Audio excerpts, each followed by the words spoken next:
Hi welcome back to my YouTube channel from with you. இந்த வீடியோவில் நம்ம பார்க்க போகிறது ஒரு டிஃப்ரெண்ட்டான ஸ்ட்ராட்டஜியில் வந்து நம்ம எப்படி பணம் சேர்க்கறது அப்படிங்கிறத தான் நம்ம இந்த வீடியோவில் நம்ம பார்க்க போகிறோம்.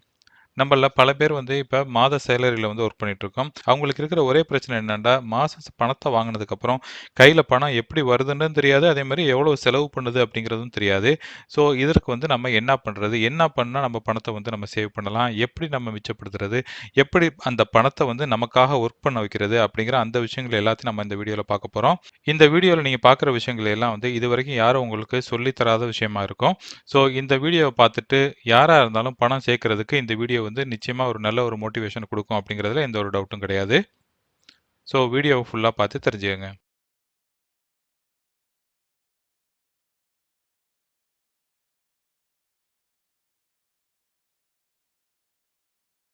நம்மள்ல பல பேருக்கு இருக்கிற ஒரே ஒரு கவலை என்னன்னு பார்த்தீங்கன்னா, நான் நல்ல பணம் சம்பாரிக்கிறேன், நல்ல பணம் ஏர்ன் பண்றேன். பட் இருந்தாலும் அந்த மாச கடைசி ஆவறதுக்கு முன்னாடியே வந்து என் கையில பணம் தங்க மாட்டேங்குது. எல்லாமே செலவாயிடுது. அப்படி இருக்கும் பட்சத்தில நான் என்ன செய்றது அப்படின்னு கேட்டீங்கன்னா, ஃபர்ஸ்ட்டு நான் சொல்றது வந்து, நீங்க என்ன பண்றீங்க அப்படிங்கிறது, என்னென்ன செலவுகள் நீங்க பண்றீங்க அப்படிங்கிறத வந்து, நீங்க ஒரு பட்ஜெட் கால்குலேட்டர் போடுங்க. அந்த பட்ஜெட் கால்குலேட்டர்ல வந்து நான் ஏற்கனவே ஒரு வீடியோ போட்டிருக்கேன். அந்த வீடியோவோட லிங்க் வந்து நான் கீழ டிஸ்கிரிப்ஷன்ல ஆட் பண்றேன். உங்களோட செலவுகள வந்து பட்டியலிடுங்க. என்னென்ன விஷயங்களுக்கு நீங்க செலவு பண்றீங்க அப்படிங்கிற அந்த விஷயங்கள பாருங்க. எவ்வளோ உங்களாட்டி மிச்சப்படுத்த முடியும் அப்படிங்கிறத பாருங்க. எந்த விஷயங்கள நம்ம குறைச்சுக்கலாம் அப்படிங்கிறத பாருங்க. ஸோ ஒரு சின்ன விஷயமா இருந்தா கூட நீங்க அத குறைச்சுக்கிட்டீங்கன்னா, லாங் டர்ம்ல வந்து நிச்சயமா ஒரு பெரிய அளவுல பலன் குடுக்கும். அந்த விஷயங்களெல்லாம் நீங்க தொடர்ந்து நீங்க செஞ்சுட்டு வாங்க. உங்களுக்கே தெரியும். நமக்கு ஒரு அண்டர்ஸ்டாண்டிங் வந்துரும். ஓகே நம்மளோட மாச சம்பளத்தில வந்து இவ்வளோ பணத்த வந்து நம்ம மிச்சப்படுத்தணும். எந்தெந்த விஷயங்கள வந்து நம்ம தேவையில்லாத விஷயங்கள்ல செலவு பண்றோம் அப்படிங்கிறதெல்லாம் வந்து தவிர்த்துக்கிறதுக்கு அந்த பட்ஜெட்டுங்கிறது வந்து உங்களுக்கு உதவும். அடுத்தது பார்த்தீங்கன்னா, இன்னைக்கு நான் சொல்ற விஷயங்கள் என்னன்னு பார்த்தீங்கன்னா, நம்ம ஒரு பணம் ஏர்ன் பண்ற நபர் வந்து எப்படி தன்னோட பணத்த மிச்சம் பிடிக்கிறது அப்படிங்கிறத பார்க்கலாம். இந்த வீடியோல நான் பகிர்ந்துக்கிற விஷயம் எல்லாம் பார்த்தீங்கன்னா, ஜஸ்ட் உங்களுக்கு ஒரு எக்ஸாம்பிளுக்காக சொல்றேன். இது வந்து ஒரு எஜுகேஷனல் பர்ப்பஸ்க்காக உங்கள்ட்ட ஷேர் பண்றேன். இத வந்து உங்களோட தேவைக்கு தகுந்த மாரி நீங்க மாற்றி அமைச்சுக்கங்க. நீங்க ஃபர்ஸ்ட்டு செய்ய வேண்டிய விஷயம் என்னன்னு பார்த்தீங்கன்னா, இப்ப உங்களுக்கு வர்ற சேலரி வந்து சேலரி அக்கவுண்ட் அப்படின்னு நம்ம பேர் வச்சுக்கலாம். இந்த சேலரி அக்கவுண்ட்ல வந்து உங்களோட வருவாய்க்கான பணம் வரும். அல்லது ஒரு மாச சம்பளத்தில நீங்க ஒர்க் பண்ணீங்கன்னா, உங்களோட மந்த்லி சேலரி வந்து இந்த அக்கவுண்ட்க்கு தான் வரும். அதற்கு அடுத்தது நீங்க செய்ய வேண்டியது என்னன்னு பார்த்தீங்கன்னா, ஒரு ஸ்பெண்ட் அக்கவுண்ட்ங்கிற ஒரு அக்கவுண்ட் நீங்க ஆரம்பிக்கணும். அடுத்தது பார்த்தீங்கன்னா, இன்வெஸ்ட்மென்ட் அக்கவுண்ட்ங்கிற இன்னொரு அக்கவுண்ட் வந்து உங்க பேங்க்ல ஆரம்பிச்சுக்கங்க. அதாவது ஒரு 3 அக்கவுண்டுகள் நீங்க வச்சிருப்பீங்க. இப்ப இருக்கிற காலகட்டங்கள்ல வந்து ரொம்ப ஈஸியா நீங்க 3 அக்கவுண்டா நீங்க வச்சிருப்பீங்க. அப்படி இருக்கிறப்ப நீங்க வந்து எந்த அக்கவுண்ட்ட வந்து அதாவது செலவினத்துக்கான கணக்காகவும், அல்லது இன்வெஸ்ட்மென்ட் கணக்காக வந்து எந்த அக்கவுண்ட்ட வந்து நீங்க வச்சுக்கலாம் அப்படிங்கிறத நீங்க தீர்மானிச்சுக்கங்க. அப்படி இருக்கிறப்ப நம்மள்ட்ட வந்து 3 அக்கவுண்ட் இருக்கிறதா நம்ம எடுத்துக்கலாம். இந்த 3 அக்கவுண்ட் எப்படி செயல்படும் அப்படிங்கிறத நான் உங்களுக்கு சொல்லி காட்டுறேன். இந்த 3 அக்கவுண்ட்ல பார்த்தீங்கன்னா, ஃபர்ஸ்ட் நம்மள்ட்ட இருக்கிற அந்த சேலரி அக்கவுண்ட்ல வந்து என்ன பண்ண போறோம், ரூ. 50,000 மாசம் நமக்கு சேலரி வருது. அந்த சேலரிய எடுத்து என்ன பண்ண போறோம், நமக்கு ஸ்பெண்ட்ல வந்து நமக்கு எவ்வளோ மாசம் நாம செலவு பண்றோம் அப்படிங்கிறது வரும். உதாரணமா வந்து ஒரு ரூ. 35,000 நம்ம வந்து மாசம் நம்ம செலவு பண்றோம். இந்த 35,000 வந்து என்னங்கிறத இன்னும் டீட்டெயிலா நம்ம அடுத்த ஸ்லைட்ல பார்க்கலாம். நம்ம பண்ண போறது என்னன்னா, ரூ. 50,000 சேலரி வருதா, அதுலேருந்து என்ன பண்ண போறோம், உடனே வந்து ஒரு 35,000 எடுத்து நம்ம நம்மளோட செலவு கணக்குக்கு வந்து நம்ம அத ட்ரான்ஸ்ஃபர் பண்ணிறணும். அப்படி செலவு கணக்கு ட்ரான்ஸ்ஃபர் பண்ணது போக, பாக்கி நம்ம கையில எவ்வளோ இருக்குன்னு பார்த்தீங்கன்னா, ஒரு ரூ. 15,000 நம்மள்ட்ட இருக்கும். அந்த 15,000 எடுத்து நம்ம என்ன பண்ண போறோம்னு பார்த்தீங்கன்னா, அத வந்து இன்வெஸ்ட்மென்ட் அக்கவுண்ட் நம்ம பிரிச்சு வச்சுக்கிட்டு, நம்ம சேலரில இருக்கிற அந்த தொகைய வந்து என்ன பண்ண போறோம், பாக்கி இருக்க அந்த 15,000 வந்து அந்த அக்கவுண்ட்க்கு நம்ம ட்ரான்ஸ்ஃபர் பண்ண போறோம். அப்படி பண்றப்போ வந்து நம்ம சேலரி அக்கவுண்ட்ல வந்து பாக்கி எதுவும் தொகை இருக்க போறது கிடையாது. நம்ம ஸ்பெண்ட் அக்கவுண்ட்ல வந்து அதாவது செலவீன கணக்குகள வந்து ஒரு 35,000 இருக்கும். இன்வெஸ்ட்மென்ட் கணக்குல வந்து ஒரு ரூ. 15,000 இருக்கும். இதுவரைக்கும் நான் சொன்ன விஷயங்கள் உங்களுக்கு பிடிச்சிருந்துச்சுன்னா, இந்த வீடியோவ லைக் பண்ணுங்க. எவ்வளோக்கு எவ்வளோ நீங்க லைக் பண்றீங்களோ, இந்த வீடியோ வந்து இன்னும் பலருக்கும் வந்து ரெக்கமெண்ட் பண்ணும். ஸோ அந்த சப்போர்ட்ட வந்து உங்கள்ட்டருந்து நான் எதிர்பார்க்குறேன்.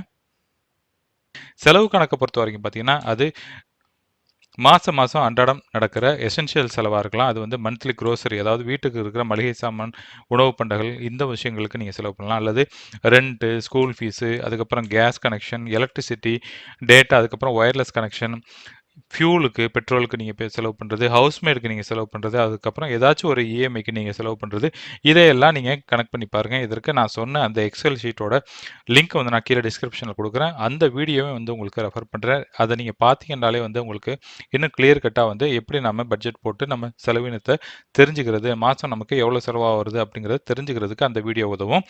இப்போ வந்து நம்ம ஸ்பெண்ட் அக்கவுண்ட் வந்து 35,000 வருது. அது எல்லாம் வந்து இந்த செலவுகளுக்கு வந்து சரியா இருக்குது. இது இல்லாம எதுலயுமே நம்ம கன்சிடர் பண்ண வேணாம். சப்போஸ் இதில ஏதாச்சும் நீங்க மிச்சம் பிடிக்கணும்னு நீங்க விருப்பப்பட்டீங்கன்னா, அந்த செலவுகள வந்து பட்ஜெட்ல நீங்க பார்த்துட்டு நீங்க அத குறைச்சுக்கலாம். அடுத்தது நம்ம என்ன பண்ண போறோம்னு பார்த்தீங்கன்னா, நம்மளோட இன்வெஸ்ட்மென்ட் அதாவது முதலீட்டு கணக்குல வந்து ரூ. 15,000 இப்போ வந்திருக்கு. அந்த 15,000 வந்து எப்படி நம்ம முதலீடு பண்றது அப்படிங்கிறத பத்தி பார்க்கலாம். இதுக்கு ஃபர்ஸ்ட் நீங்க என்ன பண்ணணும்னு பார்த்தீங்கன்னா, உங்களுக்கான எமர்ஜென்சி ஃபண்ட்ன்னு நீங்க வச்சிருக்கீங்களா அப்படிங்கிறத பாருங்க. ஒரு சேலரி வாங்கக்கூடிய நபர் வந்து குறைந்தபட்சமா வந்து ஒரு 6 மாசத்தோட அந்த எக்ஸ்பென்ஸ் அதாவது நம்ம சொன்னத வந்து செலவு கணக்குல வந்து மாசம் ரூ. 35,000 நம்ம செலவு பண்றதா நம்ம எடுத்துக்கிறோம். அதுல வந்து கிட்டத்தட்ட ஒரு 6 மாசத்துக்கு நீங்க கணக்கு பண்ணி பார்த்தீங்கன்னா வந்து ரூ. 2,10,000 தேவைப்படும். 6 மாசத்தோட எமர்ஜென்சி ஃபண்டா ஃபர்ஸ்ட் என்ன பண்ணணும், இந்த பணத்த வந்து நீங்க சேவ் பண்ணணும். இந்த பணத்த நீங்க ஒன்ஸ் நீங்க சேவ் பண்ணதுக்கப்புறம், அத என்ன பண்ணணும், அடுத்தது நம்ம எந்தெந்த திட்டங்கள்ல முதலீடு பண்றது அப்படிங்கிறத பத்தி பார்க்கலாம்.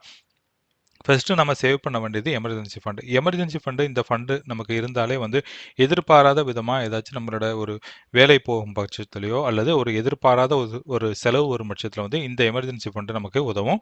இதில வந்து நம்ம வந்து நமக்கு லிக்விட் பண்ற மாரி ரொம்ப எளிதா எடுக்கிற மாரி ஒரு கணக்குல நம்ம இத வச்சுக்கிறது சிறந்ததா இருக்கும்.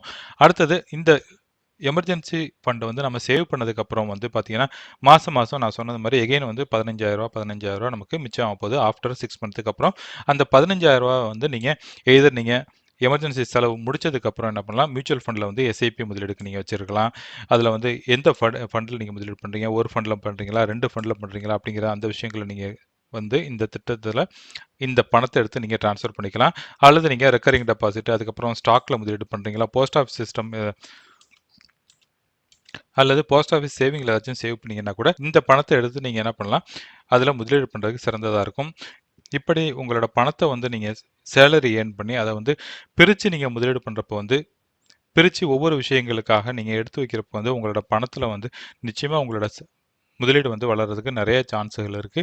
அது மாத்திரம் இல்லாம, நீங்க எப்போ வந்து உங்க பணத்த வந்து அக்குமுலேட் ஆவறத நீங்க பார்க்குறீங்களோ, அப்பவே வந்து உங்களுக்கு ஆட்டோமேட்டிக்கா உங்க மனசுல வந்து ஒரு எண்ணம் வந்துரும். நம்ம பணத்த வந்து இன்னும் சேமிக்கணும் அப்படிங்கிற அந்த விஷயங்கள் வந்து உங்க மனசுல வந்துகிட்டே இருக்கும். அதனால நீங்க தேவையில்லாத விஷயங்கள வந்து செலவு பண்றத நீங்க குறைச்சுக்குவீங்க. ஸோ, இன்னைக்கு பார்த்த வீடியோல வந்து நம்ம எப்படி வந்து நம்ம முதலீடு பண்ணி, இன்னைக்கு பார்த்த வீடியோல நம்ம வந்து இந்த இன்னைக்கு பார்த்த வீடியோல நம்ம பணத்த வந்து எப்படி இன்னும் அதிகமா சேமிக்கிறது அது சம்மந்தமா பார்த்தோம். வருமான கணக்குன்னா என்ன? செலவு கணக்குன்னா என்ன? முதலீடு கணக்குன்னா என்ன? அது எப்படி நம்ம வச்சுக்கிறது? அப்படிங்கிறது சம்மந்தமா ஃபுல் டீட்டெயில் உங்கள்ட்ட சொல்லியிருந்தேன். இந்த வீடியோ நிச்சயமா உங்களுக்கு ஒரு பிரயோஜனமான ஒரு இன்ஃபர்மேஷனா இருக்கும் அப்படிங்கிறதுல எந்த ஒரு டவுட்டும் கிடையாது.